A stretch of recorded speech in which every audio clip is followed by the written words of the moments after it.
The shuttle screamed as it tore through the upper atmosphere, the hull rattling with every pulse of interference from the planet's strange ion fields. Commander Jaren Holt gripped the manual controls until his knuckles whitened, fighting against gravity and failing systems. "Come on, just hold together a little longer," he muttered through clenched teeth, sweat stinging his eyes despite the bitter cold seeping in through the cabin. The last engine sputtered out, leaving him in silence broken only by the rising whistle of wind. Below, a sea of white stretched endlessly, broken by twisted black shapes of alien vegetation. The ground surged closer. Impact. The world spun violently, the crash hurling Jaren against his restraints until he was certain his ribs had cracked. For a long moment he hung upside down, blood trickling across his brow. The cracked viewport showed snow only inches from his face. "Well.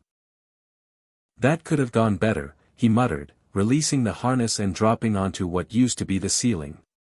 A quick inventory confirmed most of his survival gear had endured the crash. His powered armor, sleek, black, and fitted with systems meant for war zones, remained intact. That would be his lifeline here, wherever here was. He suited up, leaving the helmet clipped at his hip to conserve energy. The air cut through his blonde hair like frozen razors, and the HUD informed him it was -40 degrees Celsius. He activated the broad-spectrum comms. "Mayday, Mayday. This is Commander Jaren Holt of the ESS Orion. Any friendly station, please respond. Only static." Something flickered at the edge of his vision, a flash of color too warm for this desolate place. Instinct drove his hand to his pulse rifle as he turned, nothing but snow and skeletal trees swaying. His nerves tightened. Shelter was priority. His scanners showed a rock formation about 2 kilometers north. He began the trudge, snow reaching his knees, every crunch a reminder of his isolation. The feeling of unseen eyes gnawed at him until a sharp crack split the silence. He spun. This time, he wasn't imagining it. She stood before him, striking in a way no training manual could have prepared him for. Towering a full 8 feet, her skin pale as carved marble, her hair a cascade of burning red that glowed against the storm. Her armor, white plates interlaced with dark, scale-like bands, looked ceremonial yet lethal. The weapon in her hands was unlike anything he'd seen, spear and plasma fused into a single, elegant design. Its tip leveled at his chest. "Easy," Jaren said, rifle steady but angled down. "I don't suppose you're interested in a friendly chat." Her eyes, brilliant, gold and feline, narrowed. When she spoke, the translator in his suit carried her deep, melodic voice into words. "You are either very brave or very foolish to enter the domain of the Varen Dominion, human." "Well, would you believe I'm just lost?" Jaren flashed his best disarming smile. "Commander Jaren Holt, at your service." "And you are?" "I am Queen Lyra Vera, sovereign of this land." "And you," her gaze swept him from head to toe with unsettling patience. "Are my prisoner." His mind raced through escape scenarios, none promising. Still, his smile didn't falter. "Your Majesty, I'm flattered. But usually I prefer dinner before being taken prisoner." A sound escaped her, half a laugh, half a growl. "You jest in the face of capture." Typical human bravado. "Not bravado, manners. Besides, you haven't captured me yet." His armor had already begun assessing her weapon, calculating probabilities. "Though I admit, company like yours is better than freezing to death alone." The storm howled louder, whipping snow between them. Lyra's shoulders shifted, betraying a faint shiver despite her imposing stance. "This weather worsens." "Your suggestion has merit," she said at last. "My outpost is near. You will come with me, as my prisoner." "Lead the way," Jaren replied lightly, though inside he noted every step she took, every measured movement. She glided through the storm with predatory grace, heat radiating from her body at levels his sensors could barely reconcile. After minutes of silence broken only by crunching snow, her voice cut through the storm. You are not what I expected of humans. Oh. What did you expect? Weaker. Cruder. Less composed. She gave him a sidelong glance. The data suggested your kind were barely worth notice. Sounds like someone needs better intel, Jaren chuckled. Humans are full of surprises. So I am beginning to see. They reached a sheer wall of stone. With a gesture, Lyra revealed a hidden door that slid open soundlessly. But before Jaren could comment, the mountain above rumbled. An explosion echoed, ice and rock raining down. Without thinking, Jaren tackled her through the doorway as the entrance collapsed, sealing them inside. They landed tangled in the dim glow of emergency lights, his armored chest pressed against her towering form. For one suspended moment, they simply stared at each other. Her fiery hair framed her pale face, her golden eyes bright even in shadow. Well, Jaren breathed, still not moving. Looks like we'll have plenty of time to discuss interspecies relations. The emergency lights painted the chamber in amber glow, shadows flickering across walls carved into the mountain itself. Jaren pushed himself to his feet, brushing snow and stone dust from his armor. Lyra Vera rose more slowly, every movement deliberate, as though even gravity bowed to her presence. She brushed stray strands of red hair back, the gesture oddly human despite her height and aura of command. The communications array is damaged, she announced after a quick sweep of the control consoles. We are cut off. Could be worse, Jaren said, leaning casually against a terminal. Life support is stable, climate controls are running. Honestly, I've been in worse predicaments. Her golden eyes turned on him, sharp and assessing. You seem remarkably unconcerned for someone trapped in enemy territory. Enemy? That's a little harsh. I was aiming for unexpected houseguest.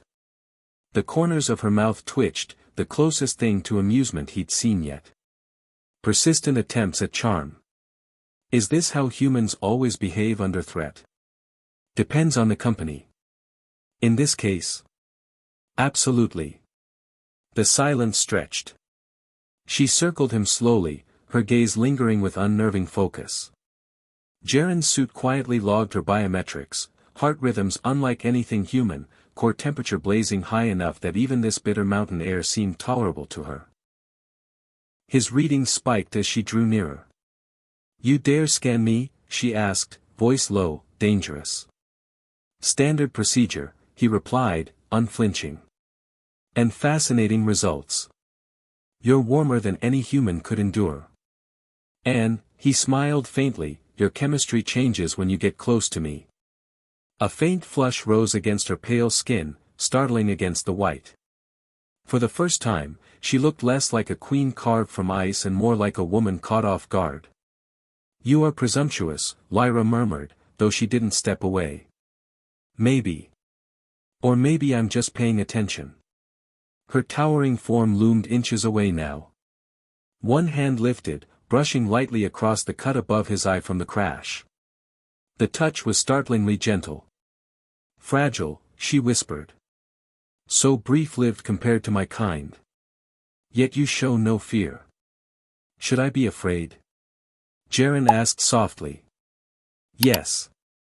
But she didn't move. The air between them tightened, charged like the silence before a storm. Her fingers lingered, his hand rising to tuck a crimson strand behind her ear. Madness, he thought, but the kind of madness that made more sense than reason. The kiss struck like fire. Her skin burned against his, alien yet irresistible. Time unraveled as they pressed together, two species breaching a line neither had dared imagine. Later, in the dim chamber they'd claimed as quarters, Jaren lay tracing patterns across her skin, marveling at how it shimmered faintly in the half-light. Lyra's breathing slowed, her golden eyes watching him with something between amusement and wonder. Still think the idea of a human mate is laughable, he teased. She propped herself up, hair falling like a red curtain around her pale face. You may have altered my perspective. Happy to broaden horizons. Her laugh was quiet, reluctant. This changes nothing. When rescue comes, this will remain between us. Of course, Jaren said with a grin. But until then, perhaps some further cultural exchange.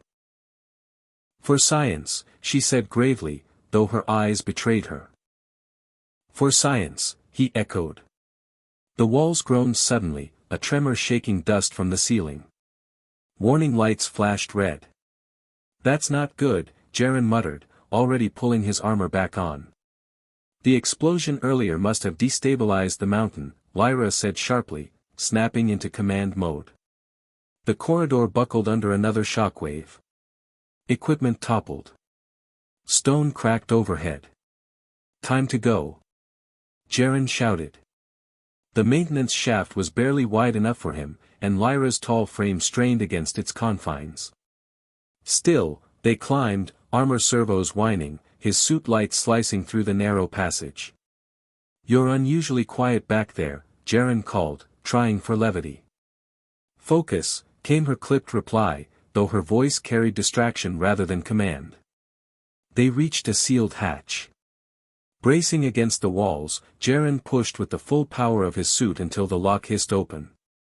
Freezing air blasted in, snow swirling so thick it erased the world. But something was wrong. Lyra stumbled, her tall body shuddering violently. This isn't right, she gasped, wrapping her arms around herself. My readings say your core temperature's crashing. We need shelter, now. He half-carried her toward a cave formation, every step weighed with urgency. Inside, he activated emergency heaters and a beacon, stripping supplies from his kit. Lyra sank to the stone floor, examining her trembling hands. Her pale skin glowed faintly now, veins pulsing with light that seemed to thrum in time with his sensors. Something is happening, she whispered. Jaren knelt in front of her, scanning frantically.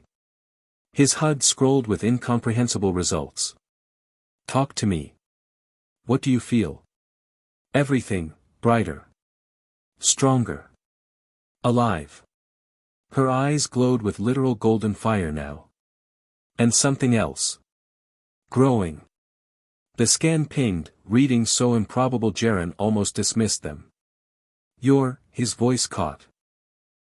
Pregnant, Lyra finished, her tone a mix of awe and disbelief. With a hybrid child. Impossible. Clearly not, she said, laughter breaking through the fear, wild and genuine. Jaren reached for her hand, their fingers locking tight. Well, he said softly, that's one way to improve human-alien relations. Her lips curved in a dangerous smile. Relations indeed. Outside, the storm raged on. Inside, the impossible had already begun. 2 days of blizzard and silence hadn't dimmed Jaren's mood. The crystal Lyra had pressed into his hand pulsed warmly against his chest, its glow steady, its signals syncing perfectly with his suit. Through it, he felt her, alive, carrying their impossible child, a thread of connection that never loosened. At last, the storm thinned enough for him to see the settlement sprawled across the valley below. Prefab walls, armored vehicles, and the dull gleam of planetary defense batteries told him exactly how nervous the colonists of New Haven had become. Well, Jaren muttered, looks like somebody's preparing for a party. He didn't make it halfway down the ridge before patrol mechs surrounded him.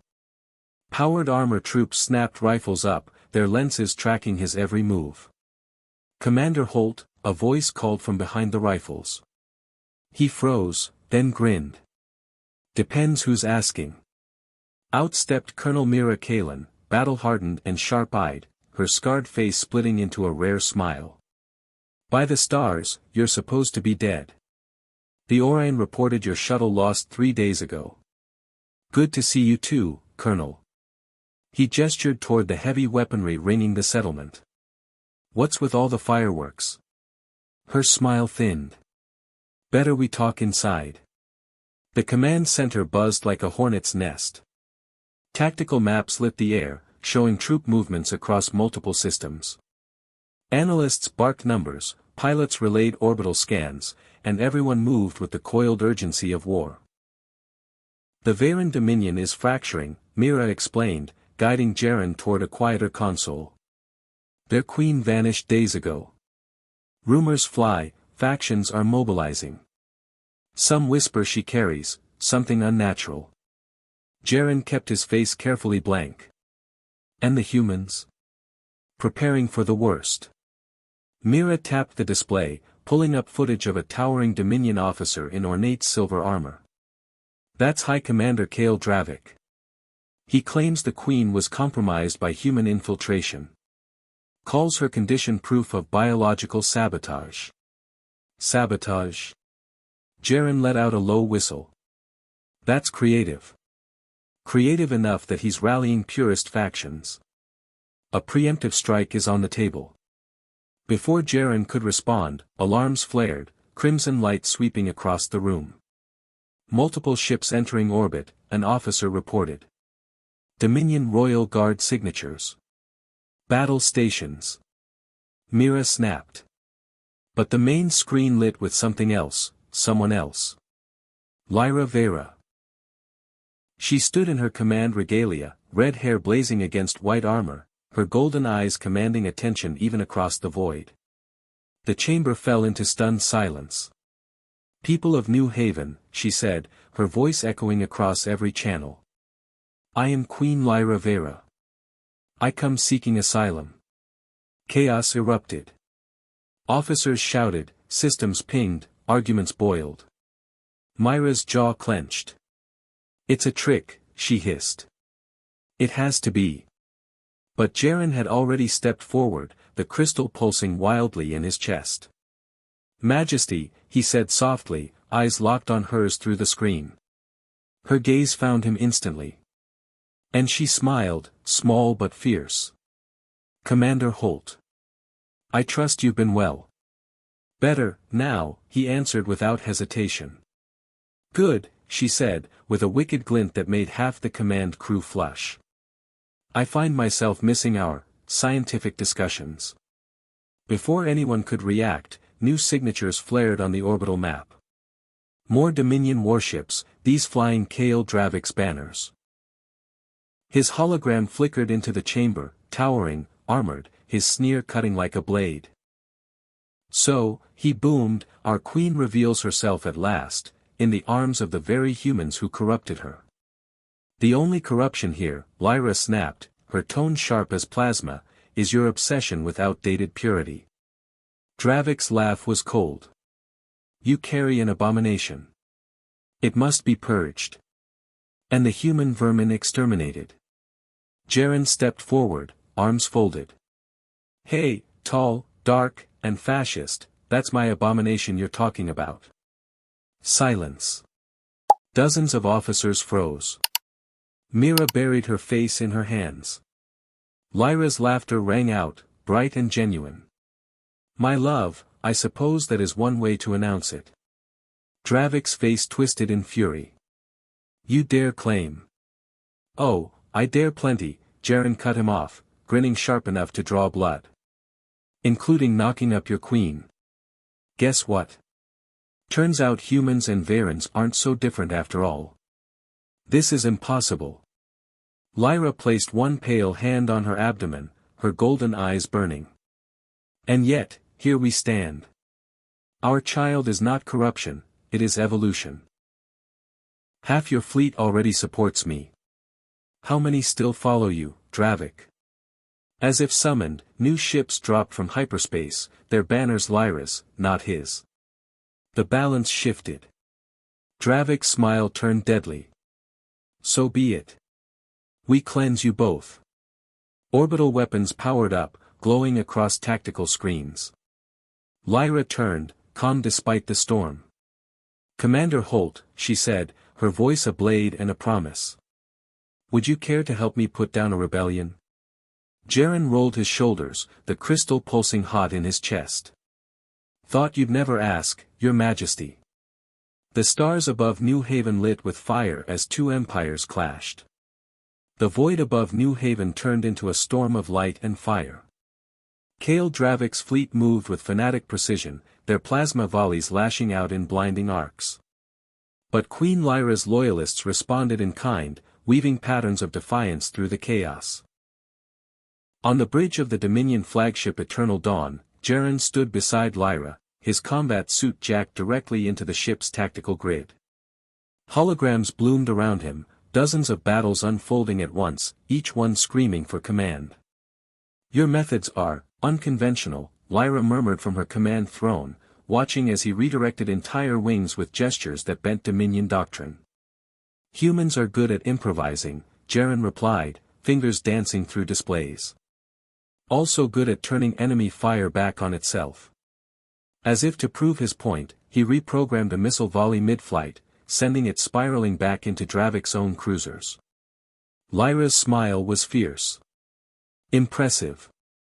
Then she gasped, one hand pressing to her abdomen. Jaren was at her side instantly, suit sensors flaring. "What's wrong?" "The child," she breathed, eyes wide, glowing brighter than before. "It grows, faster. Hours, not months." The medical officer rushed forward, instruments flickering erratically.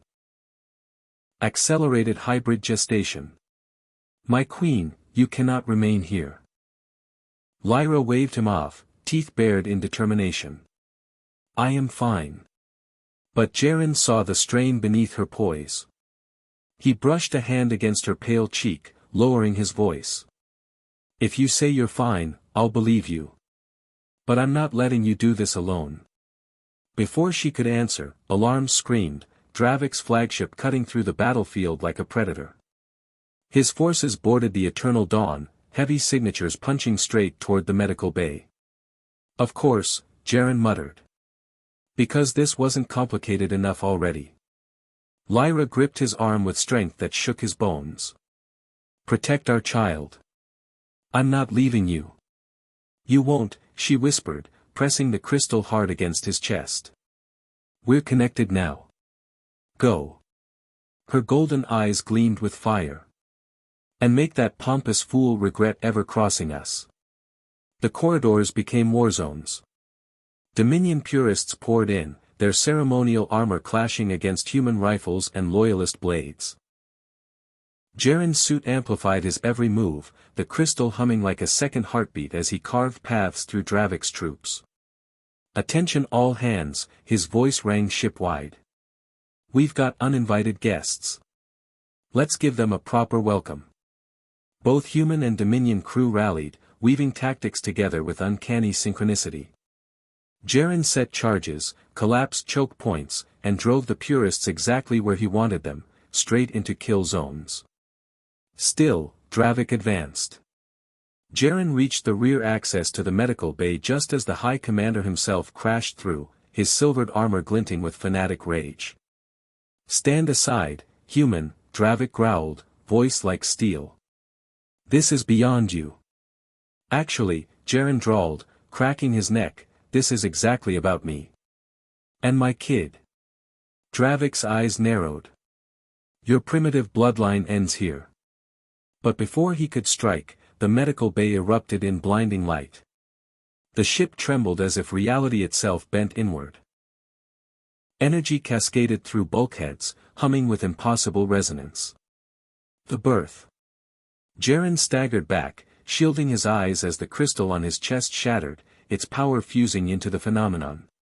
When the radiance dimmed, Lyra stood cradling a newborn swaddled in shimmering cloth, her red hair spilling like flame around her pale face. The child opened eyes that shifted from Jaren's blue to Lyra's gold, glowing with something greater than both. Every system on the Eternal Dawn surged to life, evolving in real time under the newborn's presence. Dravik's armor went dead. His weapons clattered to the floor. He stared, breathless. "Impossible." Lyra's voice, tired yet triumphant, cut like a blade. "You keep using that word. I don't think it means what you think it means." The infant cooed, and every light on the ship pulsed in harmony. Across both fleets, images of the child broadcast unbidden, undeniable proof of unity incarnate. Dravik fell to one knee, his face torn between awe and shame. "My queen. I was wrong. Yes, Lyra said, her voice soft but unyielding. But perhaps that is the point. We were all wrong. Alone, our species stagnated. Together, we begin anew. Jaren stepped to her side, gazing at the tiny being in her arms. So, he said quietly, what do we call her? Lyra smiled through exhaustion. In Varen tradition, children of destiny are named for the moment of their birth. Then, Jaren said, his grin slow and certain, this moment is the beginning. 3 months later, the diplomatic summit aboard the Eternal Dawn looked nothing like any treaty meeting in galactic history. Human and Dominion dignitaries filled the chamber, some whispering, some gaping, most unable to look away from the child, Aurora Dawn, though human crews had nicknamed her Rory. She giggled from Lyra's arms, sparks of light dancing across the room, interfaces responding instinctively to her presence. Her powers had already become a living symbol of what humanity and Dominion could achieve together. Jaren adjusted the ceremonial uniform that never quite fit right and leaned close to Lyra. Hard to believe all this started with a crash landing. Her red hair brushed his cheek as she whispered back, harder still to believe it ends with peace. Ends? He smirked. I'd say it's just getting started. The chamber hushed as Lyra rose to her full height, regal and radiant.